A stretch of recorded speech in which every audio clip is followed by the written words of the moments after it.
가지고 있는 사진을 이따가 보여주시겠습니다. 탐식이라는 영어는 글루토니라는 영어인데요. 라틴어로 굴라라는 말에서 나왔습니다. 이 굴라라는 라틴어는 목구멍을 뜻해요. 목구멍. 근데 이것이 의미하는 바는 정신없이 음식을 목구멍으로 막 집어넣는 거예요. 이게 굴라입니다. 그렇게 돼서 이제 계속적으로 먹어치우는 어떤 행위를 우리가 탐식이라고 이렇게 얘기를 합니다. 제가 넘길게요. 네. 아직 준비가 안 된 것 같은데요.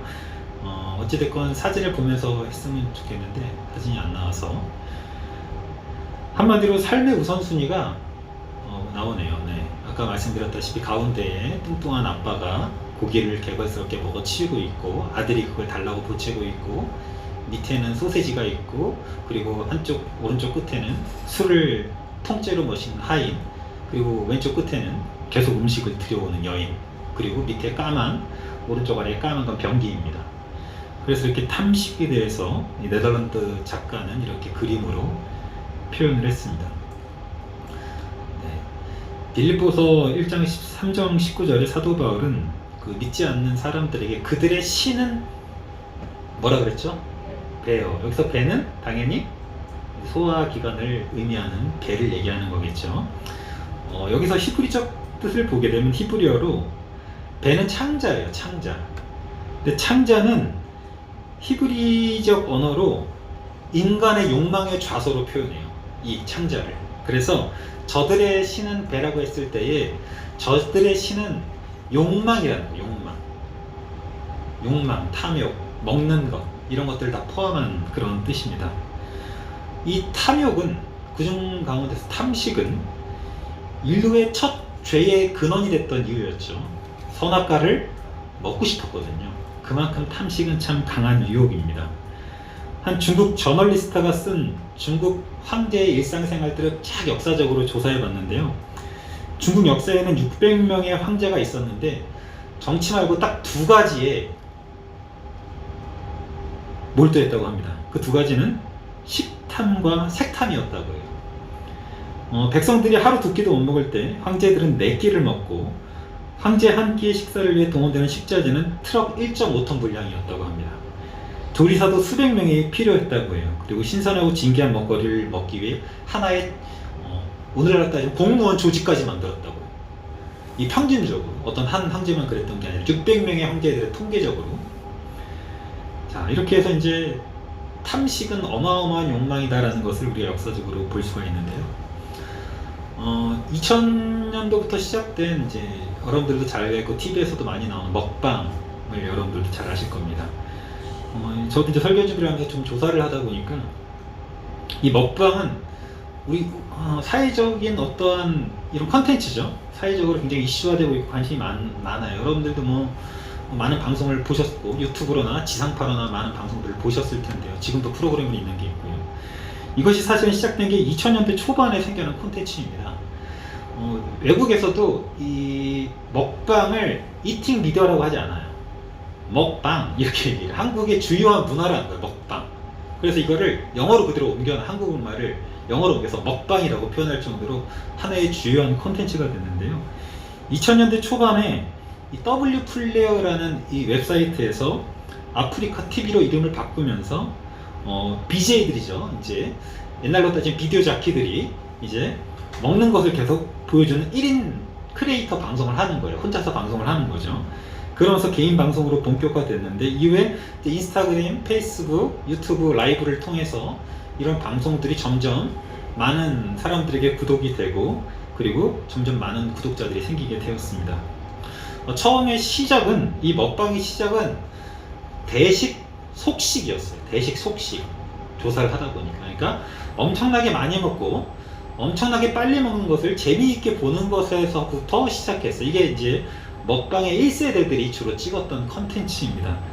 그러다가 이제는 이 관심사가 바뀌죠. 어떻게 해요? 쿡방으로 바뀝니다. 쿡방. 예전에는 먹방이었다면 이제는 쿡방. 맛있게 요리하면서 얘기하고 어떻게 요리하는지 보여주고, 그리고 일상생활을 소통하고 교제하는 이런 방송으로 조금씩 컨텐츠가 바뀌기 시작했습니다. 이렇게 바뀌다가 이제 여러 가지 파생되는 콘텐츠가 생겼는데, 이제 주로 어린아이들이 많이 보는 ASMR, 먹는 소리를 막 아그작 아그작 아그작 뭐 이런 소리를 내면서 이제 맛있게 먹으면서 나도 먹고 싶다라는 생각이 들게 하는 거죠. ASMR의 영어 약자는 자율감각 쾌락 반응이에요. 자율감각 쾌락 반응을 영어로 줄인 게 ASMR이에요. 그래서 이 다양한 20년 동안 이 먹방이 쿡방으로 바뀌었고, 쿡방에서 ASMR 등 다양한 이제 방송으로 콘텐츠화가 됐고, 한국인의 주요 문화라고 할 만큼 외신에서도 굉장히 주목을 했거든요. 자, 그렇다면 이게 왜 이렇게 선풍적인 콘텐츠로 인기를 끌었는가를 좀 살펴보고자 합니다. 모든 사회적 이슈는 문화를 반영하거든요. 그 문화를 반영한다는 건 그 사회를 반영한다는 거예요. 그러면 왜 20년 동안 젊은이들은 먹방이나 쿡방이나 이런 먹는 것에 관련된 콘텐츠에 열광을 하고, 왜 거기에 거대한 사업들이 뛰어들었는가를 주목하지 않을 수 없습니다. 왜냐하면 우리의 젊은이들이 보기 때문이고, 젊은이들이 보다 보니까 문화가 되고, 문화가 되다 보니까 모두가 보는 프로그램으로 만들어졌거든요. 그럼 이 주요 원인은 무엇일까를 우리가 세계화라는 관점에서 세계화를 보는 시각으로 바라봐야만 됩니다. 조사를 하다 보니까 서울의 1인 청년 가구 주거 빈곤율, 서울의 1인으로 사는 청년 가구의 빈곤함이 2000년 이후부터 지속적으로 상승을 했어요. 일명 지옥고라는 말이 있더라고요. 지옥고가 무슨 뜻인지 아십니까? 네, 저도 잘 몰랐어요. 지옥고는 지하, 옥탑방, 고시원의 앞자를 줄여서 지옥고라고 하더라고요. 가장 낮은 계급에 속하는, 요즘에 흑수저, 은수저, 금수저 얘기하는데 흑수저죠. 흑수저에 속하는 청년 세대는 지옥고의 주거 환경에서 함께 식사를 합니다. 뭐 넓은 조리대도 없을 것이고 좋은 식자재도 없을 것이고 돈도 별로 없을 거예요. 그래서 그런 여유 없는 청년 세대에게 식사 행위는 단순한 욕구의 해결일 수밖에 없었어요. 먹고 살자고 하는 짓이니까요. 그죠? 그래서 이 식사의 행위는 이런 욕구의 해결이 됐고, 이런 먹방은 사회 분위기와 함께 본격적인 콘텐츠로 자리 잡게 됐다. 이제 사회학자들이나 이제 논문을 보면서 제가 통계를 내렸던 건데요. 즉, 대리 만족과 소통을 하는 것이죠. 제가 전에 사도 교회에서도 교구 맡은 목사님이 그렇게 먹방을 즐겨보셨어요. 아, 이거 보기만 해도 뭐랄까 위로가 되고 뭔가 대리 만족을 얻는다고 이렇게 얘기를 하시더라고요. 그래서 결국 이 먹방은 청년들에게 인기를 끌면서 이제 도약하는 콘텐츠로 발전하기 시작합니다. 주창현 교수라는 사회학자는 자신이 쓴 글에서 이렇게 얘기를 했어요. 먹방의 주요 콘텐츠가 부흥하는 이유를 경제, 사회, 관계적으로 결핍한 세대가 불안정한 삶을 살아가면서 그 느끼는 갈증과 무기력점을 먹방 시청을 통해 신체적 포만감을 줌으로써 정서적 허기에 시달리는 현대인에게 만족감을 주어서 결과적으로 그들의 결핍을 위로해준다. 그들의 관계적, 정서적, 사회적 불안에 대한 그 먹는 것에 대한 욕구를 만족감을 대신 제공해줘서 그 결핍을 이러한 콘텐츠를 볼 때 위로감을 준다는 거예요. 그래서 보게 된다는 거예요. 사회학자 교수님이 얘기한 겁니다. 그리고 심리학자 한 분이 썼던 책에서는 퇴근길 인문학 수업이라는 책인데요. 이렇게 이유를 분석했습니다. 먹방에 등장하는 음식의 양은 많을수록 시청자들이 느끼는 외로움의 비례에 증가한다. 외로울수록 음식의 양이 증가한다라는 걸 이제 분석을 했던 것이죠. 그리고 한 먹방 사회 칼럼이라는 전문학자는 이렇게 얘기를 했는데요. 참 슬픕니다. 이 글을 읽어보면 먹어도 채워지지 않는 이 허기, 한두 시간을 참아가며 줄을 서는 이 허기의 정체는 무엇일까?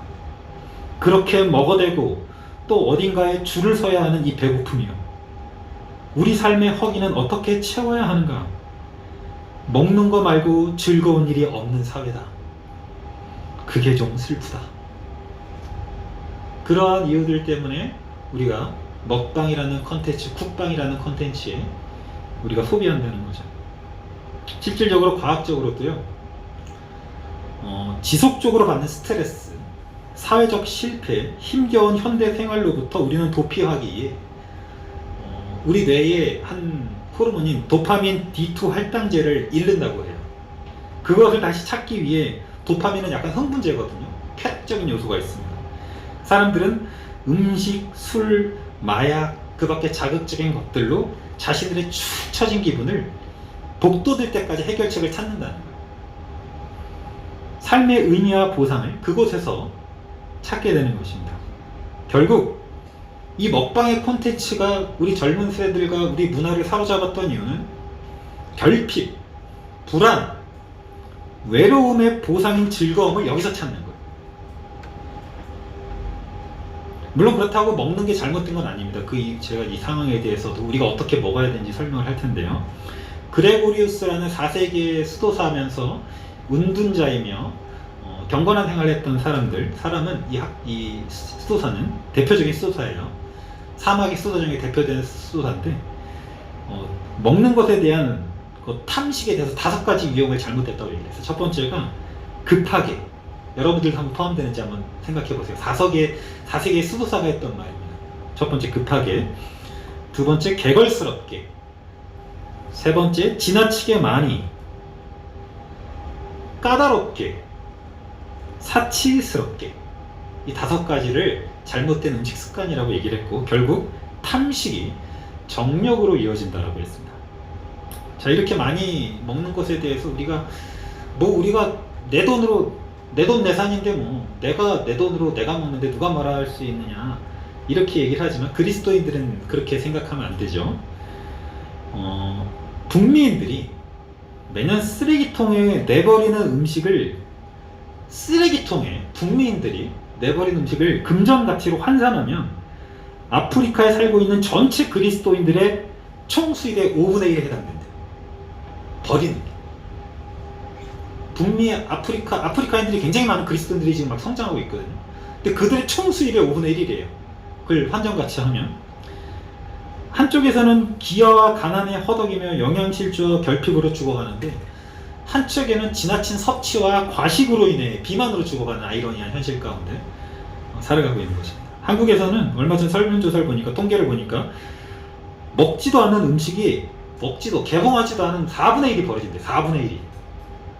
그러니까 계속 유통하고 생산하고 찍어대는데 이걸 소비하지 않으면 버리게 되는 거예요. 기한이 있으니까. 계속 찍어대는 거죠. 성경은 술을 즐겨하는 자들과 고기를 탐하는 자들과 더불어 사귀지 말라 그랬어. 이제 그러한 이유는 있겠죠. 그렇다면 과식만 잘못된 거냐? 그렇지도 않아요. 다이어트 비용. 현대인들은 탐식의 반대인 다이어트에 지나친 비용을 씁니다. 미국 사람들이 해마다 다이어트 및 칼로리 섭취를 줄이기 위해 쓰는 비용이 300억에서 500억 달러를 지출한대요. 해마다. 지금은 더 많을 거예요. 옛날에 집계된 통계니까. 한 10년 전이요. 근데 세계보건기구는 그 10분의 1도 안 되는 30억의 달러로 예방의학에 투자하면 매년 500만 명의 생명을 살릴 수 있다고 합니다. 그러니까 너무 많은 과식을 해야 되는 그런 부분, 탐식으로 인해서 우리가 나눠야 될 것들 나누지 못하면 한쪽에서 기아에서 허덕이고요. 때로는 우리의 몸매와 건강을 위한 다이어트 비용을 쓸 때에 누군가는 영양실조에 걸린다는 거죠. 성경에서 음식은 사랑과 돌봄에 대한 겁니다. 관련되어 있습니다. 구약을 여러분들이 이제 흔히 성경을 읽을 때 11조를 낸다고 하잖아요. 10분의 1, 100만 원을 보면 10만 원, 200만 원을 보면 20만 원을 내는데, 사실 구약적 용어로 따지면 10분의 1이 아닙니다. 10분의 3.3이에요. 구약의 사람들이 냈던 율법적인 11조가.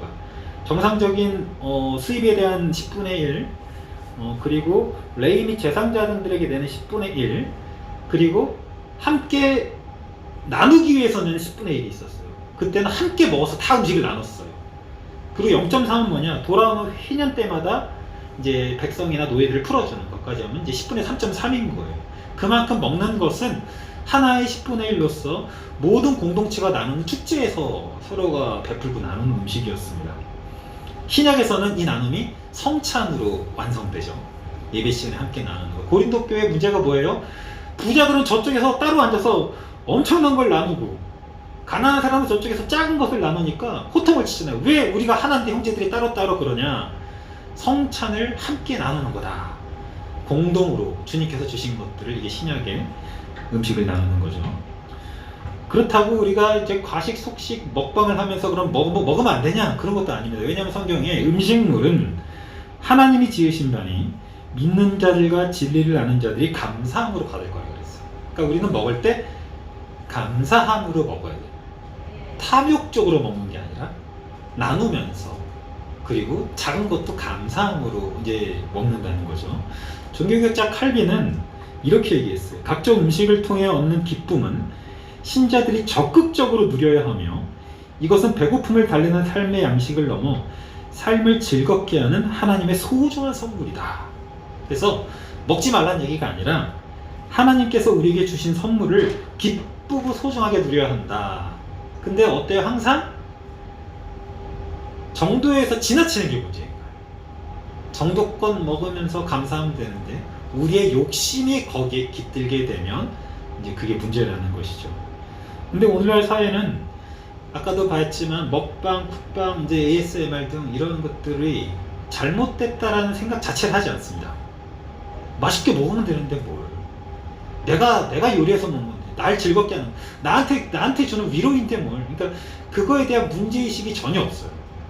그렇다고 우리가 요리해서 먹는 게 잘못됐다는 게 아니라 감사함으로, 기쁨으로, 그리고 적당히 먹어야 되는데, 이게 계속 도를 넘치다 보면 TV만 틀면 맛있게 먹는 게 나오거든요. TV만 틀면 다 맛있게 먹거든요. 그러니까 나도 그렇게 먹고 싶고, 그러다 거기에 즐거움에 매달리고, 하나님께서 주신 즐거움은 다양한데 한쪽 출구로만 즐거움을 표출하는 그런 잘못된 방향성이 현대 문화에 깃들어 있다는 것을 우리 청년 세대들과 미디어를 접하는 그리스도인들은 알아야 합니다.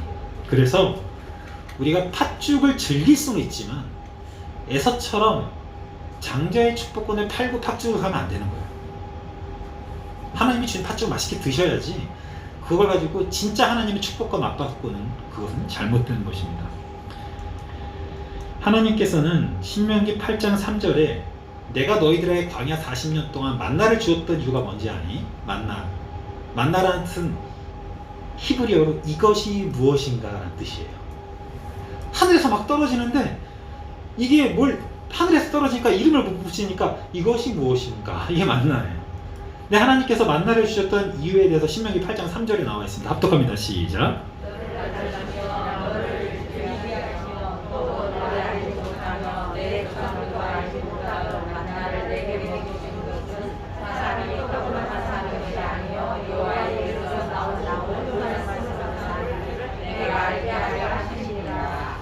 하나님께서 우리를 먹이시는 이유는 잘 먹고 잘 살아가 아니라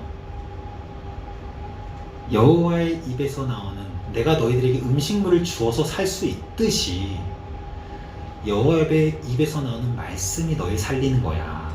이걸 알려주시기 위한 건데, 이걸 모르고 그냥 맛있게 탐욕적으로 먹는 건 성경적이지 않다.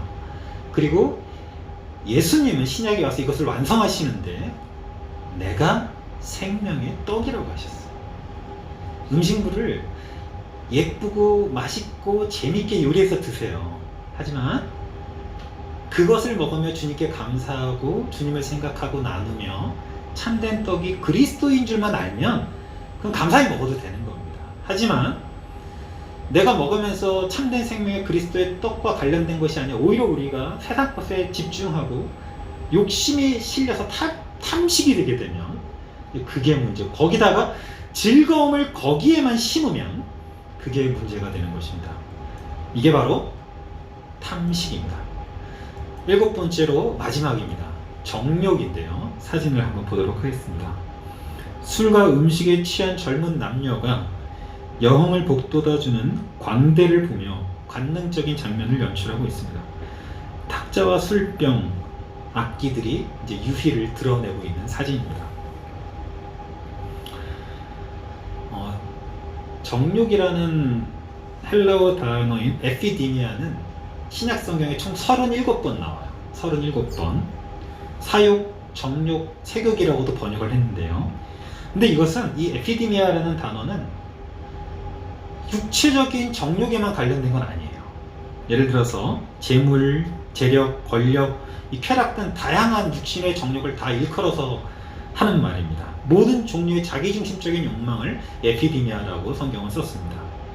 근데 우리가 여기서 주목할 건 정욕이니까, 정욕을, 색욕을 뜻하는 영어 단어 러스트는 룩소리아라는 라틴어에서 나왔는데요. 이건 사치와 탕진을 의미합니다. 이 말은 자신을 위해 상대의 육체와 감정을 허랑방탕하게 사용하는 성적 욕망을 가리킬 때 룩소리아라고 썼어요. 이게 오늘날 영어에서는 럭셔리라는 말로 쓰기도 합니다. 사치와 탕진, 럭셔리하다. 사실 라틴어 의미로는 사치와 탕진을 의미해요. 근데 이 열정, 그러니까 정욕은 결국 수도사들이 아까 얘기했던 것처럼 탐식하는 자거나 특별히 나태하는 자는 정욕에 빠지기 쉽다. 어떤 과학자 및 사회학자가 이제 연구를 해보니까 인간이 언제 정욕에 빠지느냐를 연구해봤는데 두 가지더라고요.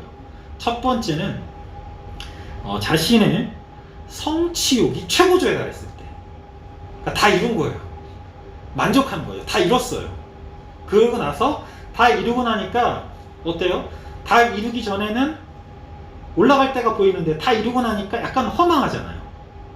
마치 아이유가 옛날에 방송에 나와서 제일 허탈할 때, 허망할 때가 언제냐라고 물어봤을 때 콘서트를 성황리에 잘 마치고 집에 돌아왔을 때라고 했거든요. 연예인들이 보통 그렇죠. 보통 그럴 때가 정욕에 휩싸이기 쉽다. 반대는, 두 번째는 정반대예요. 한쪽이 자신의 성취욕이 최고조에 달했을 때 정욕에 불붙듯 일어난다면, 한쪽은 나태할 때, 시간이 너무 많을 때, 게으를 때, 심심할 때, 이럴 때 우리가 정욕을 소비하게 되는 두 가지 분류로 나뉘게 됩니다. 하나님 안에서 참된 기쁨을 찾아야 되는데 다른 곳에서 그 즐거움과 기쁨을 찾게 되는 것을 우리가 정욕이라고 합니다. 그래서 저번에 얘기했지만 체스터튼이 얘기했던 것처럼 남자가 사창가의 문을 두드릴 때 그는 하나님을 찾고 있는 것이다 라고 이렇게 얘기를 했습니다. 근데 히브리서 11장 25절에 보게 되면 믿음의 사람들을 쭉 나열하면서 그 사람들에 대해서 이렇게 얘기를 해요. 하나님의 백성과 함께 고난받기를 잠시 죄악의 낙을 누리는 것보다 더 좋아하고, 잠시. 그러니까 정욕은 아주 잠깐이에요. 잠시.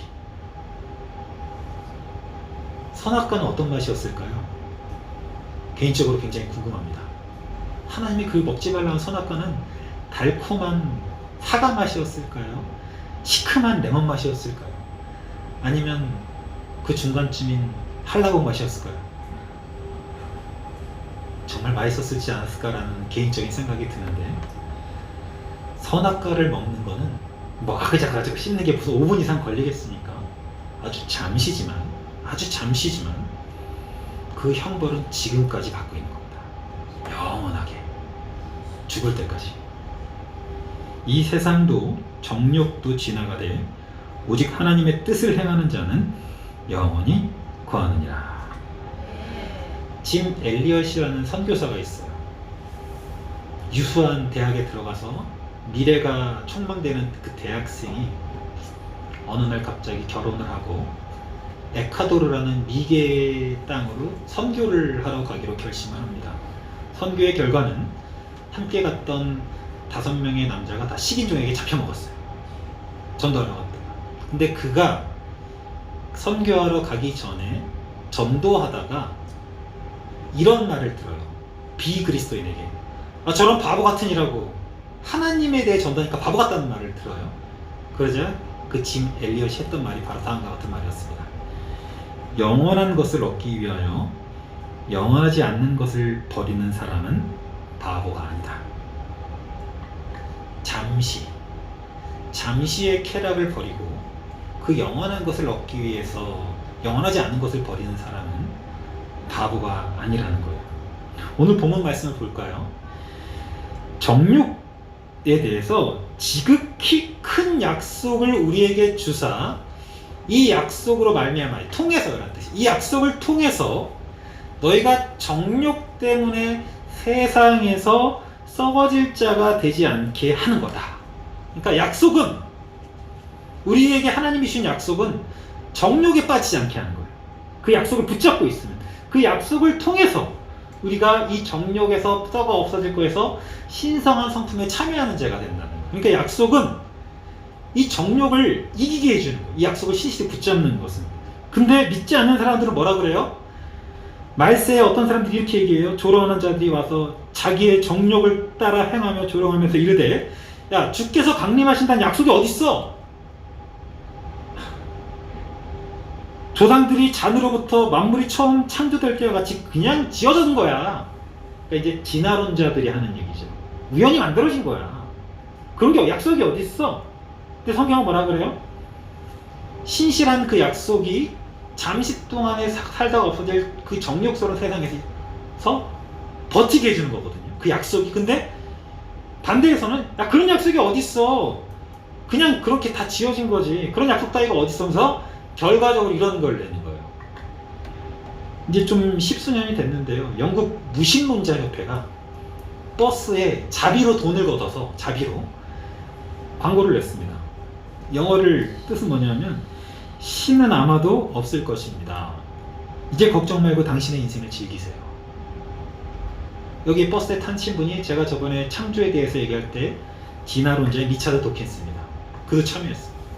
신은 없을 거예요. 약속이 어딨어? 그냥 인생을 즐겨요. 뭘 그 인생을 즐기는 거지. 그 따위 약속이 어딨어요? 죽으면 끝나는 거지. 이 땅에 태어날 때도 그냥 온 거지. 태초에 창조가 그냥 쫙 나타나는 거지. 누가 창조를 해? 즐겨, 인조이. 좋잖아요. 우리 정욕을 즐겨. 너의 쾌락을 위해. 뭐 이런 뜻이에요.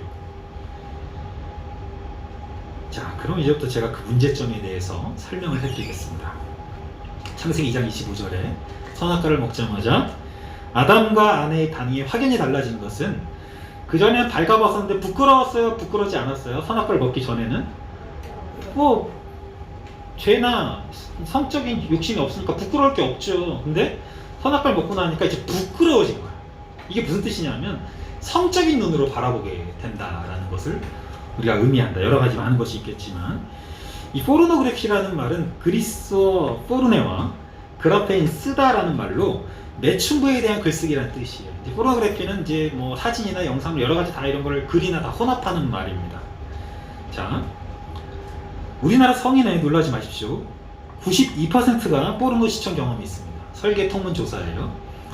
전 세계적으로 가장 돈이 많이 되는 사업 중에 하나가 포르노 산업입니다. 1,500달러가 소비돼요. 1,500달러. 아까 북미인들이 해마다 다이어트로 쓰는 비용이 300억에서 500달러라고 했잖아요. 5배가 나와요. 5배. 근데 이 산업은 마이크로소프트, 여러분들 좀 주식에 관심이 많으시니까 마이크로소프트, 구글, 아마존, 이베이, 야후, 애플, 넷플릭스의 매출을 합친 것보다 많아요. 그러니까 포르노 산업은 메이저리그 스포츠, 할리우드 영화 산업까지 제쳤어요. 그들은 당당한 주류예요. 주류. 하나의 산업이 형성된 거죠. 섹시해야 잘 팔린다. 이거는 상업적으로 이미 다 알려진 얘기입니다. 상업적 광고가 주류를 이어오면서 자본주의와 소비주의에 빠진 사람들이 그대로 노출되는데요. 여러분들이 그냥 광고를 본다고 생각하죠. 광고가 여러분들을 소비하고 있는 거예요. 광고를 계속 보는 것들 다 합치잖아요. 우리 1년에 우리가 평생을 살면서 5년 동안 광고를 봐요. 5년 동안. 어마어마한 시간이죠. 광고에 노출된 시대. 그럼 이 시대는 어떠냐? TV의 쇼, 미국의 TV 쇼 3분의 2 이상이 1시간 동안 방영된 걸 통계를 냈을 때 3분의 2가 성적인 걸 다 포함하고 있어요. 노출되어 있는 것이죠. 아침에 눈 뜨는 순간부터 잠자리에 들 때까지 우리는 성에 대한 정보와 뉴스와 미디어를 계속 접하는 거예요. 미국의 12세에서 18세 소녀, 소년들이 옷을 사는데 12세에서 18세 소녀, 소년들이 옷을 사는데 50조 원을 써요. 우리나라 돈으로. 근데 플레이 로고가 달린 티셔츠를 팔기도 하고 에비크롬비사는 7살 소녀에게 비치는 끈 팬티를 팔았어요. 돈이 되면 하는 거예요. 모바일 검색도 소비 성향에 맞춰서 알고리즘으로 여러분들이 검색하는 것들을 계속 보여주는데요. 미국의 TV의 3분의 2 이상이 PD들이 무신론자이고 그 중에 3분의 1은 아주 극심한 반기독교적인 사람들이. 그럼 그들이 뭘 만들겠어요? 돈 되고 소비되고 전혀 종교적인 관계없는 것들을 만들겠죠. 우리는 사방으로 이런 뉴스와 미디어, 공격당하면서도 주입당하는지 몰라요. 그냥 그러려니 그러고 살아가고 있는 것이죠. 그러다 보면은 이런 다음 세대들 청년들 이제 학생들은 이런 거나 마찬가지. 옛날에 여러분들 쥐부 뚫고 하이킥이라는 재밌는 시트콤 기억하시죠? 거기에 오영경과 정보석이 나오는데 오영경이 정보석과 연애할 때를 회상하면서 키스하는 법을 책으로 배워요. 입을 연다, 눈을 감는다, 혀를 불린다, 뭐 이런, 그러니까 코미디를 한 거예요, 한마디로. 그렇게 키스를 배워가지고 하나의 웃긴 에피소드가 됐는데요. 요즘의 젊은 세대는 성적인 걸 핸드폰으로 배워요. 이런 거랑 똑같은 거예요. 인내, 사랑, 관계, 교제 경험이 아니라 그냥 육적인 걸로 배우는 거예요. 실제로 이 청소년을 비롯한 청년들은 여러분들은 이제 그 뉴스나 미디어를 접하는 게 신문이나 아니면은 KBS 뉴스나 MBC 뉴스, SBS 뉴스를 통해서 접하잖아요. 이 젊은 세대들에게 매체는 스마트폰이에요. 스마트폰이 정보도 주고 영상도 주고 매체도 줘요. 이렇게 다 주는데 그래서 10대에서 30대가 스마트폰을 필수 매체로 인식하는 비율이 가장 높았어요. 근데 문제는 뭐냐 하면 성인용 영상물이나 게임이나 이런 것들이 이제 청소년을 포함한 청년들이 이용하는 추세가 가파르게 상승선을 그리다가 약간 몇 년 사이에 약간 주춤해서 약간 내려왔어요. 근데 놀라운 사실은 초등학생들은 계속 올라가고 있다는 거예요. 초등학생들도 성인용 영상물을 초등학생, 청소년, 청년들을 다 포함해서 성인 영상물을 접하는 1위가 스마트폰이에요. 자, 그러면 이것이 어디까지 이어지느냐? 얼마 전에 2030 세대에게 당신이 순결을 지켜야 한다고 생각합니까? 라는 설문조사를 했는데요. 몇 퍼센트가 나왔을까요? 순결을 지켜야 된다. 5% 나왔어요. 그리고 결혼 전 연애의 상대는 몇 명입니까? 평균적으로 4.2명. 그럼 결혼 전 성관계는 몇 명과 합니까? 5.5명. 요즘 젊은 세대한테 혼전 순결을 얘기해봐요. 코웃음 쳐요. 그리고 이상한 안드로메다에서 온 사람 취급당할 겁니다. 젊은 세대는 다 이해할 겁니다. 그리고 썸을 타는, 썸이란 거 아시나요? 우리 썸. 사귈까 말까 이런 일 고민하는 단계. 그래서 약간 교제할까 말까 하는 그런 단계인데 썸을 타는 단계에서 가능한 스킨십이 어디까지냐라고 했을 때 21%는 당일 잠자리까지 가능하다. 그리고 연애 후 성관계를 가지는 기간은 평균적으로요. 60일 이내. 그리고 그중 20%는 당일. 청소년 성관계의 경험은 5.7%가 성관계를 경험을 했대요. 근데 놀라지 마십시오. 그 5.7% 중에 성관계 시작 연령이 평균 13.6세예요. 6학년과 중1 사이라는 거예요. 그리고 이따가도 얘기하겠지만 예전에 분당우리교 이찬수 목사님이 이제 성투하시면서 울면서 설교한 걸 제가 본 적이 있는데 작년 한 해 동안 이제 그게 몇 년 전인지 제가 기억이 안 나는데 분당우리교에서 낙태한 애가 밝혀진 것만 10명이래요. 그리스도인 학생들이 밝혀진 것만. 1950년대에는 10명 중 9명은 먼저 상대방과 결혼하지 않고 결혼했죠. 그죠? 동거하지 않고 10명 중 9명, 그러니까 대다수는 상대방과 동거하지 않고 결혼했어요. 그죠? 다 동의하실 겁니다. 근데 1990년대에는 미국을 좀 기점으로 하는 거지만 3분의 1이 결혼 서약을 하기 전에 동거를 해요. 이게 1990년대 미국의 일입니다. 그리고 오늘날에는 결혼에 앞서 동거하는 비율이 미국은 절반이에요. 절반이 결혼하기 전에 동거하고 결혼을 합니다. 자, 그러면 이제 우리들은 젊은 세대에서 이렇게 얘기할 수 있습니다. 목사님, 지금 무슨 공룡 살던 시대 얘기를 하고 계세요. 성격도 보고 관계도 보고 여러 가지 성적 연합도 보고 맞는지 안 맞는지 동거를 해보고 살아보고 결혼하는 게 좀 더 합리적이지 않습니까? 좀 더 똑똑한 거 아닌가? 이혼하는 것보다 낫잖아. 이렇게 얘기를 해요. 대부분들이. 그걸 죄의식을 삼지 않습니다. 근데 통계를 말씀드리면 동거하는 커플의 40%가 결혼하기 전에 헤어져요. 그러니까 또 다른 사람과 동거하고 또 결혼을 또 시도를 하겠죠. 결혼까지 꼬리냈다 할지라도 동거했던 커플이 동거하지 않았던 커플에 비해 이혼율이 2배예요. 통계적으로 2배. 그러니까 이혼하지 않고 잘 살기 위해서 동거하는 거, 이게 통계적으로 말이 안 된다는 거죠. 그리고 무슨 이런 얘기도 해요. 성적으로 개방된 청년들은 좀 속궁합이 잘 맞는지, 속된 말로 제가 문제가 있을지 어떻게 알아요? 뭐 이런 얘기도 할 수 있겠죠. 근데 중요한 건 얼마 전에 서울시에서 통계를 냈는데 성인 중에 1년 동안 부부와 성관계를 하지 않는 사람이 3분의 1이래요. 1년 동안. 물론 이제 나이 불문을 다 따지지 않고. 그러니까 문제는 뭐냐 하면 만족스럽지 못한 성관계는 경험이 적거나 성적으로 맞지 않아서 오는 결과가 아니에요. 관계가 안 좋으면 연합을 하지 않습니다. 문제는 관계예요, 관계. 신뢰, 존중, 헌신, 인내, 사랑이 이 모든 연합의 결과여야만 하는데, 젊은 세대들은 먼저 미리 맛보고 따져보고 하는 게 더 논리적이고 합리적이지 않냐라고 하는데 전혀 더 논리적이고 합리적이지 않은 거예요. 반대로. 그래서 이런 말이 있어요. 섹스에는 아마추어가 되고 관계에는 프로가 되라. 이런 말이 있는 겁니다. 자, 그렇게 되면은 우리는 모든 포르노그래피, 그리고 모든 미디어, 그리고 이 청년 세대의 사회적 성적에 대한 사회적 인식, 이 모든 것들을 통틀어서 노출된 사회 가운데 우리가 정력스러운 사회 가운데 살아가고 있는데, 이것에 노출된 이 차극한 결과들은 뭐냐라는 거예요. 그 네 가지를 한번 보도록 하겠습니다. 첫 번째는 이 네 가지 중에 제가 설교 준비를 하면서 이 정력에 대한 문제에 대한 네 가지를 이제 안 좋은 점을 결과적으로 통계를 내봤는데요. 첫 번째 뭐냐면 모든 신경을 한쪽 방향으로만 쏟게 됩니다. 무슨 얘기냐면 반복되고 노출되는 이미지 영상을 계속 보고 수많은 성적 진호를 포착하면서 상상과 환상에 빠져들게 되고 결국엔 온종일 성적 판타지를 위한 놀이터 안에 갇혀서 다양한 사고와 생각을 해야 되는 뇌가 한쪽으로만 고속도로 방향이 뚫려 있는 거예요. 성적으로. 그렇게 되면 성적 방향으로 치우치게 되면 문제는 뭐냐면 과학적으로 편도체가 활성화되어서 불안과 긴장이 높아져요. 그렇게 되면 화도 잘 내고 자비와 너그러운 인간의 관계를 잘 해낼 수가 없어요. 한쪽 방향으로만 지금 계속 하고 있거든요.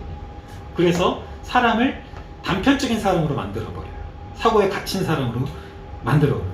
그 두 번째는 인간을 소비화하로 대상화로 생각합니다. 상대방의 인격, 삶, 내면적 성장, 동반에는 관심이 없고 상대를 오로지 육체로만 바라보는 거예요. 소비해야 돼요. 내 즐거움을 소비해야 되는 대상으로만 계속 바라보게 되는 것이죠. 결국 인간을 물건 취급하게 되는 겁니다. 결국 뇌는 이게 반복되다 보면 계속 인간을 소비화하고 대상화하잖아요. 그럼 뇌는 그걸 학습하거든요. 그럼 인간을 바라보는 방식이 난 바뀌어버리는 거예요. 소비화로, 대상화로. 인격과 관계와 존중과 협력의 대상으로 봐야 될 인간이 이미 내 구조가 바뀌어서 소비하고 대상하고 즐거움을 취해야 되는 대상으로만 바라보게 되는 폐해를 낳게 되는 겁니다. 그리고 과학적으로도 자주 성적 대상을 바꾸는 사람은 내 몸 안에 있는 옥시토신이 감소한다고 하는데, 이 옥시토신은 인간관계의 친밀도를 높여주는 호르몬이에요.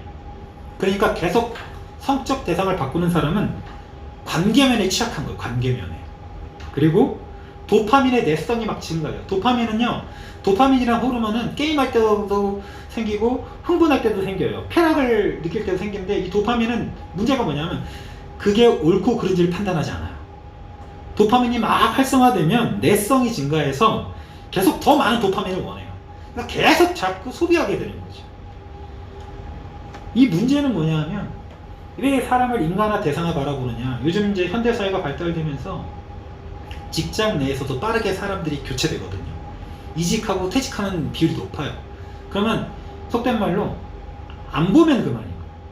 요즘 이제 청년들 직장생활 해본 사람도 알겠지만 초등학교, 중학교, 고등학교 친구들과 직장 친구는 다릅니다. 그와 함께 내면적인 얘기나 관계 형성이 될 수가 없어요. 그냥 어쩔 수 없이 마주치면서 생활해야 되는 사람들이에요. 그러니까 저 사람도 바뀌고 이 사람도 바뀌고 계속 바뀌는 인간관계 안에서 그 인간관계를 계속 이을 필요가 없는 거예요. 어차피 바뀌는 인간관계인데 하루 보면 안 볼 사람인데, 이게 바로 원라인 문화, 훅업 문화예요. 저 사람을 내가 소비와 대상화하는 이유도 옛날에 이제 모든 가정이 한 집에 살고 모든 동네가 통틀어서 누구 딸이 아들 낳았대, 누구 딸이 딸 낳았대, 그럼 누군지 다 알잖아요. 그러니까 딱 손에 잡히듯이 보는 사회가 아니라 전부 다 이제 유기적으로 연결되어 가지고 모르는 사회이기 때문에 누구랑 관계를 맺고 딱 절단해도 끝인 거예요. 뭐 그래서 뭐 안 볼 사람인데 뭐 그 소비하고 대상화하고 쓰레기통에 버리는 거죠. 이게 바로 소비화. 세 번째 폐해는 이 종합적으로 노예화가 되는 것입니다.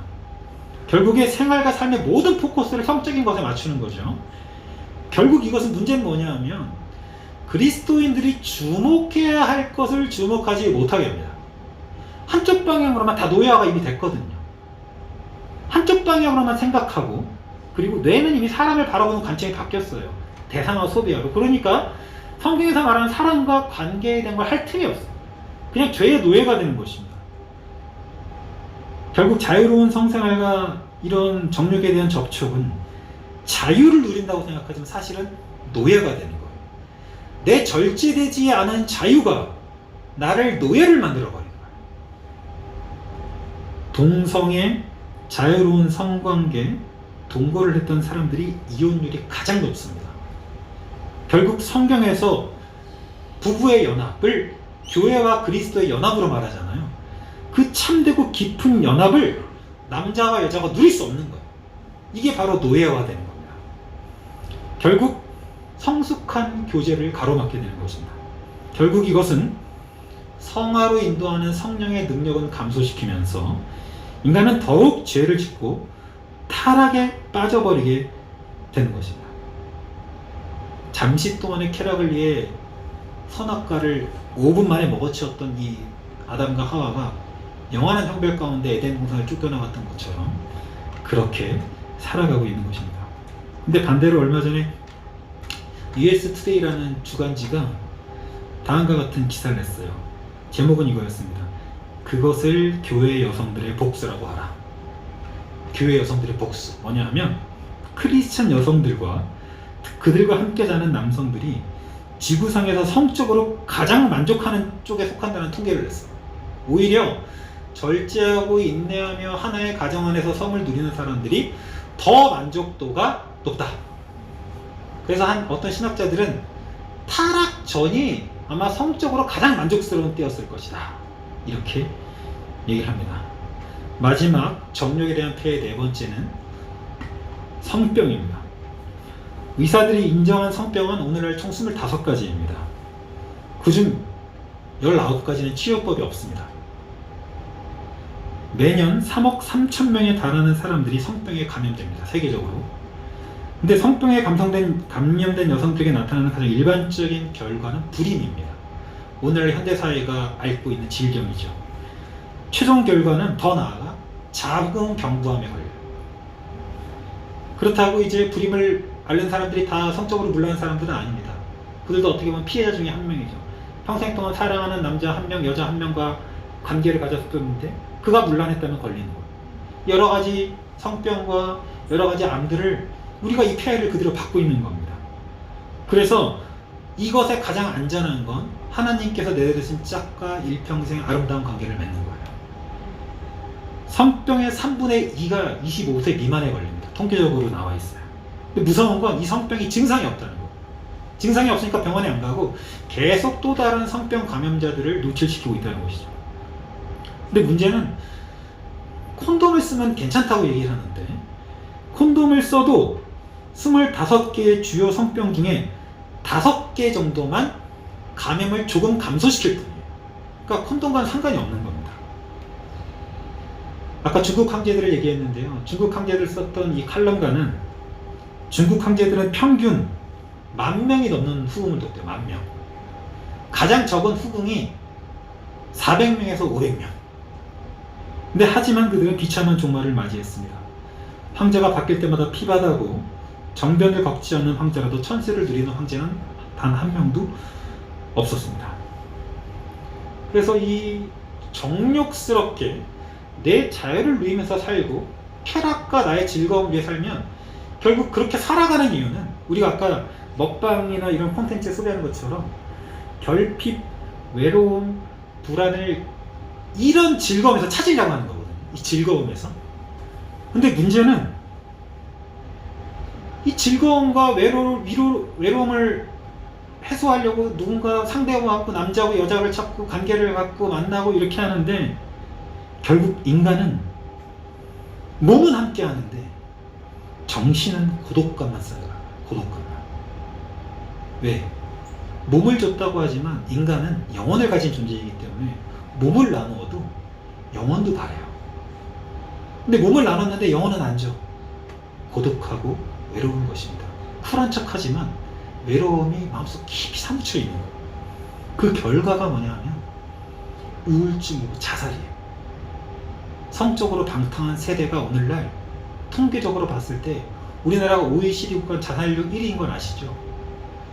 20대 자살 1위도 20대의 자살률 1위가 아니에요.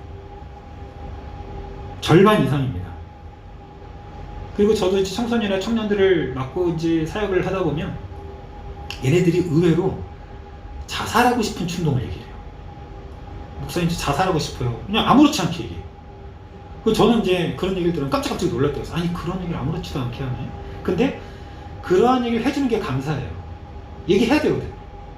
자살하고 그래 무슨 일 있었어? 듣고 보면 뭐 상황마다 다르지만 별일 아닌 일도 있고 큰일도 있는데 통계적으로도 청년 4명 중 1명이 코로나 이후 자살을 생각했다고 합니다. 더 놀라운 사실은 크리스찬 청년과 넌 크리스찬 청년, 크리스찬 청년과 비그리스도 청년의 자살률 1%밖에 차이 안 나요. 다를 게 없다는 겁니다. 자살 충동이 1%밖에 차이가 안 난다. 1%가 그나마 나요. 크리스찬 청년들이. 왜 그럴까요? 지난해 전 세계 사망 원인의 1위가 뭘까요?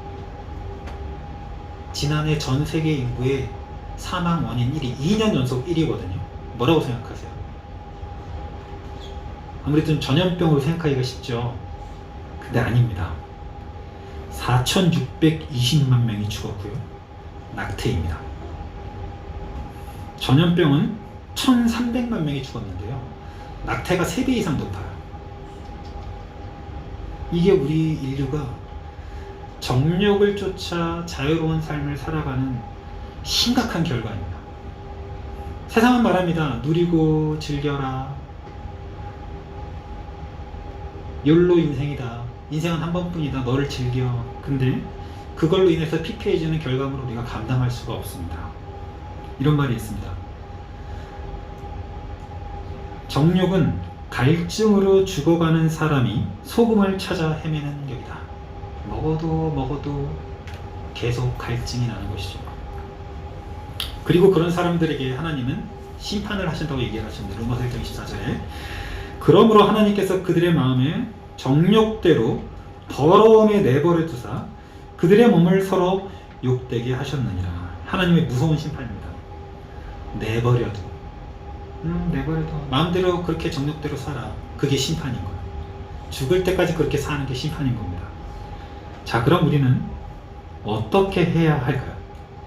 저는 3가지 솔루션을 이 설교 가운데 얘기하고 싶은데요.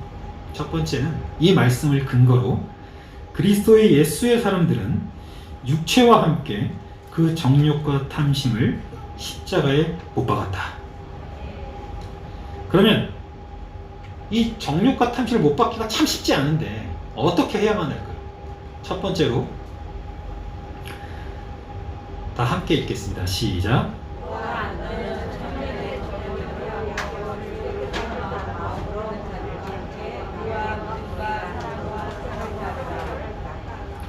함께 주를 깨끗한 마음으로 부르는 그리스도인 청년들이 함께 있는 거예요. 함께 나누고 교제하는 겁니다. 그래서 교회 안에서 나누는 것은 아주 중요합니다.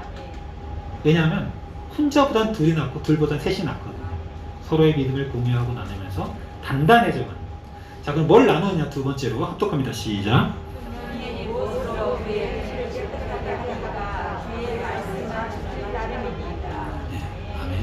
말씀을 지키며 살아가는 거예요. 함께. 나만 지키는 게 아니라 모두가 함께 주님의 말씀으로 무장하는 것이죠. 오늘날 성경을 읽지 않는 세대이기 때문에 더욱더 필요한 말씀입니다. 그리고 세 번째 합독합니다. 시작.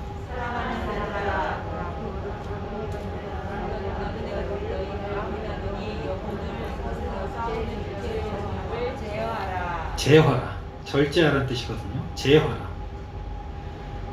이 제어하라는 말이 오늘날 얼마나 세대들에게 반대가 되는 말이에요. 제어하라고요? 누리라고 즐기라고 하는데 제어하라고요?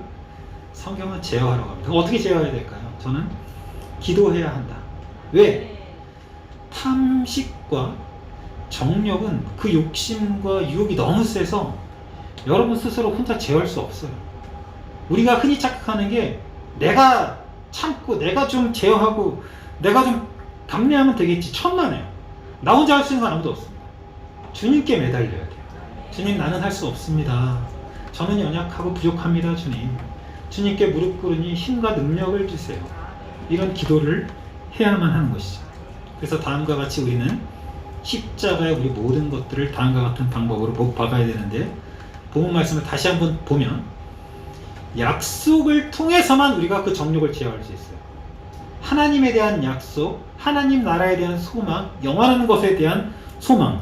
그러다면 우리가 이 구절에 나오는 모든 말씀처럼 믿음의 덕을, 덕의 지식을, 지식의 절제를, 절제의 인내를, 인내의 경건을, 경건의 형제의 우애를, 형제의 우애에 사랑을 더하라. 이렇게 할 수 있는 것입니다. 말씀을 마무리하면서 토마스 아퀴나스는 이렇게 얘기했어요. 인생에서 진정한 기쁨과 만족이 없을 때 그 허전함을 달래고 채우기 위한 방편으로 우리는 정욕을 추구한다. 그리고 도로시 세이어즈는 작가인데요. 오늘날 많은 사람들이 엄청난 물질적 풍요를 누리면서도 정작 또르노 음란한 것들에 더 탐닉하고 더욱 큰 지루함과 실증을 느끼는 원인은 참된 즐거움을 차단하는 영적 빈곤에 있다. 주님 안에서 기뻐하고 즐거워하십시오. 그래야지 우리가 다른 것을 찾지 않습니다. 그리고 어거스틴은 정욕이 자기 만족을 위해 상대를 즐기는 것이라면 사랑은 하나님을 위해 상대를 즐기는 것이다. 하나님을 위해 주의 여러분들 다 즐기고 하나님 안에서 기뻐한다면 우리가 절대 이길 수 없는 이 탐식과 탐욕, 정욕을 다 이길 줄로 믿습니다. 이제 기도를